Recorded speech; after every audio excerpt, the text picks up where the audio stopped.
संसद परिसरात भाजप खासदार प्रताप सारंगी जखमी। राहुल गांधींनी धक्का दिल्याचा आरोप, तर मला संसदेत जाण्यापासून रोखत होते, राहुल गांधी यांचं स्पष्टीकरण।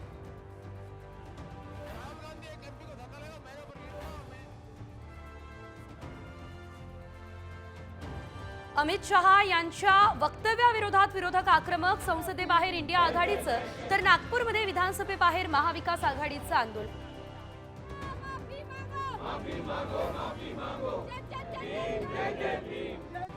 राम शिंदे हे विधान परिषदेचे नवीन सभापती। मुख्यमंत्री उपमुख्यमंत्री विरोधी पक्ष नेत्यांच्या उपस्थितीत स्वीकारला पदभार।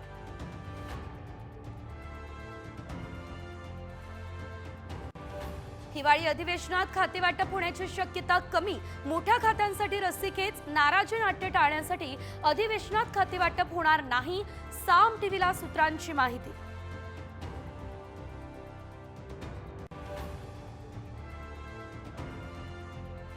नाशिक राष्ट्रवादीतल्या नाराजीमुळेच भुजबळांना मंत्रिपद नाही, सूत्रांची माहिती। भुजबळांना मंत्रिपद न देण्याची कारणं साम टीव्हीवर।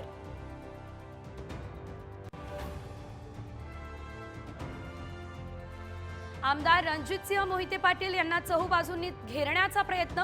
आधी पक्षाची, आता सहकार विभागाची नोटीस।